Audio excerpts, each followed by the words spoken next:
Hello, Dirt Beauties. This is Marcos, and this is our week 13 to week 14 recap briefing video for our Parsons School of Design Collab Design for Literacy class.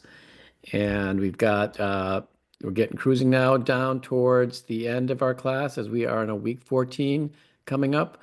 And we have 2 more weeks after that. So 3 weeks of school left, 3 weeks of the class, and 3 weeks to get your project and final review presentation ready to go. We are now moving from our audio visual storybook part one, where we all had our individual one-on-one meetings last night.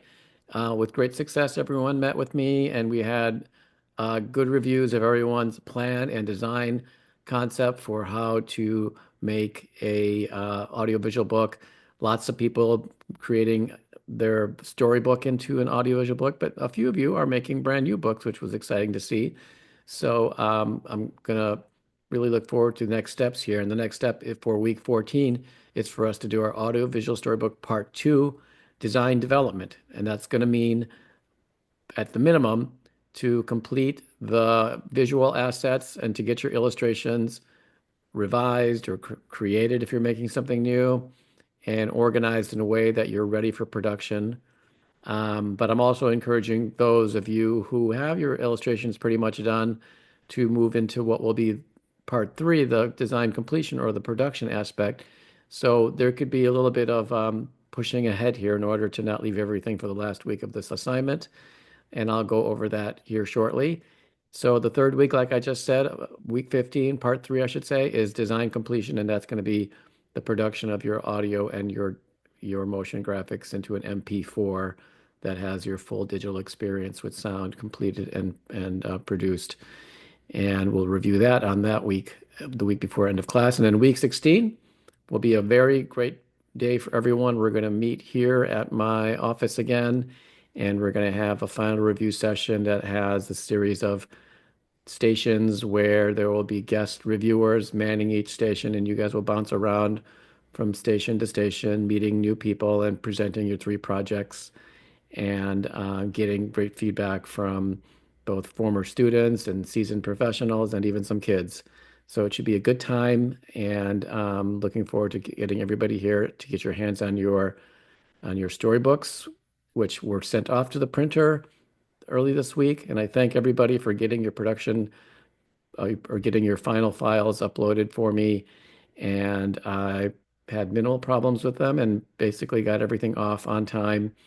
No rushing, no late fees, no rush fees. So that's good. That's all coming, and I should get those soon, and we'll have them waiting for you.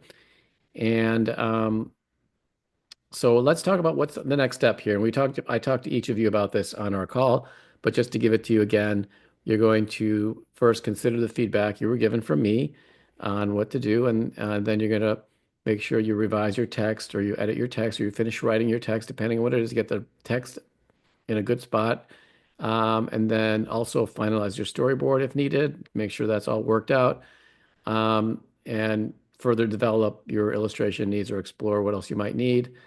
And then it's time to design refined layouts of your story scenes and to make each of the plates for your different slides of your presentation to work, and then to update your presentation so you're ready to show it in class next week with all of us together.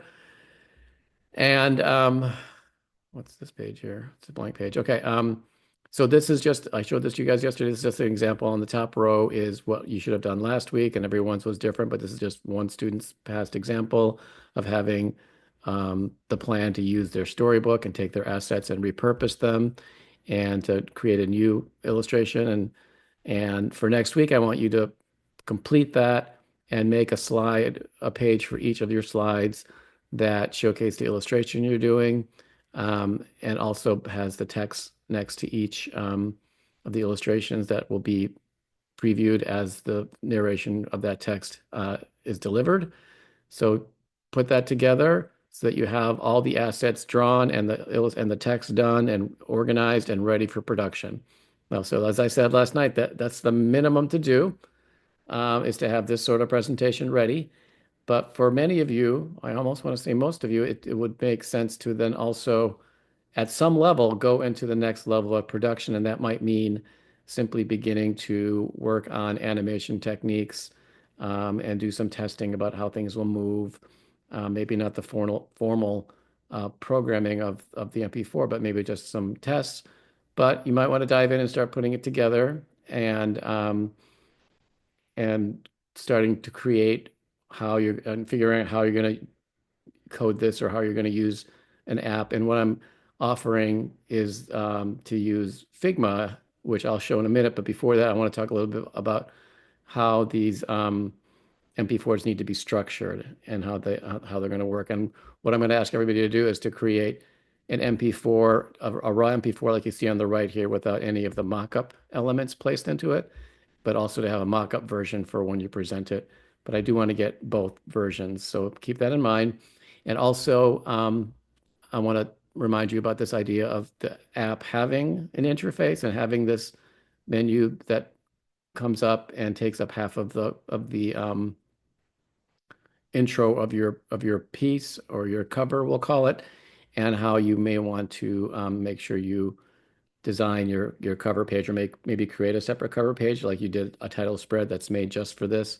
And in this section, it's going to always, I want everyone's story to begin with the title and with the author, whether it's you or somebody, from if you're using an old I think all of you have your own. I don't think we're using any old authors in this one. I think everyone's an author, adapted or written or however you're retold is a cool one too. And then also to say who the narrator, the voice narrator is, whether it's you add that to your credit if you're doing it, or whether you give credit to a friend. And if you're doing AI, I guess you don't have to say anything, just your illustration, design, or and author credit. But with this interface, it's going to come up halfway across. And so here is also is some intro text that doesn't have to be read out loud. It could just be there for like part of the interface. But let me show you an example of how this works. I don't think I turned on the sound. Share computer sound is off. Waiting on the Moon, a traditional Chinese tale, retold and illustrated by Leo Lee, narrated by Rob. All right, so that showed both the interface menu popping up. Waiting on the Moon. And also had this person used AI, Leo used AI. He actually gives narrated by AI, and the AI, I guess the voice's name was Rob. I don't mind that. It's kind of weird. So maybe it just written and illustrated by Leo Lee is probably enough for your name. But this does show how this menu does pop up and how the design of his cover page happens to be favorable towards this interruption by design. So elements are higher up. He uses his title. I think it's okay to do, and I told somebody it's not okay to do, and I remember early on I told you it's not, but it's okay to do here, but it's not something Waiting on the Moon, that you should rely on. A traditional Chinese tale, retold and illustrated in your layouts. Although if it's like chomp, chomp, chomp, the beaver chomping, like that kind of thing, yes, but it's going to be a visual thing, so it's not about reading your illustrations, but it can be supportive as well, though. But this does show the menu going up and down, and that you need to just make sure you're aware that that's how it's going to work. There's a menu there, and it's going to come down. And then at the end as well, it's going to also do the same thing where the menu will come up and Waiting on the Moon, and the voice, a traditional Chinese tale, again, retold and illustrated by Leo Lee, narrated by Rob. So the front end and the back end repeat the title and credits so that they're like bookends. So make sure you do that with your recordings once you get there. And then here's another smart way. Crocodile, illustrated by Chitra Luna Marta. Where the credits are designed to interact and to move around and to like acknowledge the fact that the flag, the drawer that comes up of credits is in the way, and that they shift positions in a kind of smart way, both being dynamic while also kind of working around the fact that they're being interrupted by the menu in a smart way. So that there it goes. Oop. So yeah, so keep that in mind. And also at the end, it should repeat the same credits. And then here's another example. The Dancing Dachshund. Story, illustration, and narration by Eliza Griffin. Once upon a time, in a bustling town, there was... So in this one, they didn't mind having like the main part cut off. Like there's the dog down there, and up here's the city, and it was just like, yeah, you don't have to put the dog in the window just because the win menu's here, so you don't have to necessarily change things. Like it's okay to block it off like that because it's the beginning, The Dancing and it's Dachshund. just fine to have it Story, there. And then in a way, illustration, when and the narration drawer by comes Eliza away, Griffin. it kind of Once upon a points you towards the time, in a bottom anyway, bustling and then town, there it was a dachshund. begins.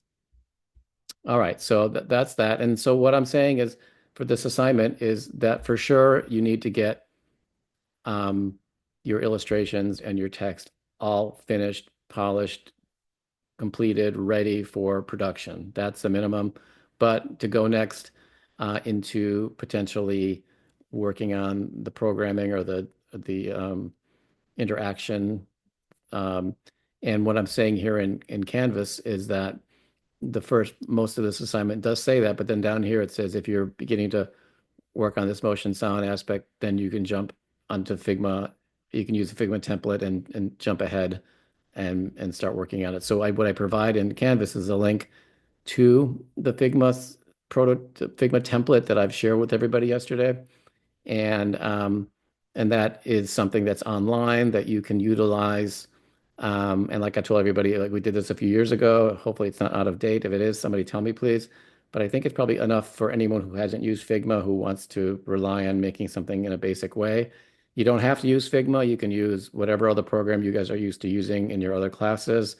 But it just needs to be an MP4 that has sound, that does everything, that you can save as an MP4. And if it means that you can't make a prototype with the flag on here, that's also okay too. You don't have to have that necessarily. And then there's also there's a link to a video that JC, my intern who worked on this, who made this, she narrates through how to use it and how to create effects on Figma. So that might be really helpful if you don't know how to do it. So check that out. There's also a PDF you can download that has instructions on it. And because you can't rely on me because I don't know how to do any of that stuff. I just know how to tell you when it looks good or not. Okay, so remember, post everything on part 2. It's on Google Drive now before class. And also the class resources. If you click there, there's Dirt Audiovisual Books past projects, and in there are a bunch of other MP4 samples of how students did work in the past if you want to get some inspiration. Okay, so that's it. So get as much as you can get done because you'll have 1 week after this week to get it completed. So you should kind of really focus on getting for sure the illustrations, everything worked out technically for the artwork that you're doing and the text and the plan for that. And then beginning to work on whether you want to test AI to see what voices work or test your friends or test yourself and start making recordings. So just so you're not like try to get as much momentum going so that by Thursday you've already got the thing kind of rolling and you already know what challenges you have or what's going to work or what's not going to work. All right, guys. So that's it. Have a great Easter weekend. It's a holiday. But after the rest, resurrect and get back to work. And I will see you guys all on Thursday in class. And reach out to me if you have any questions by email.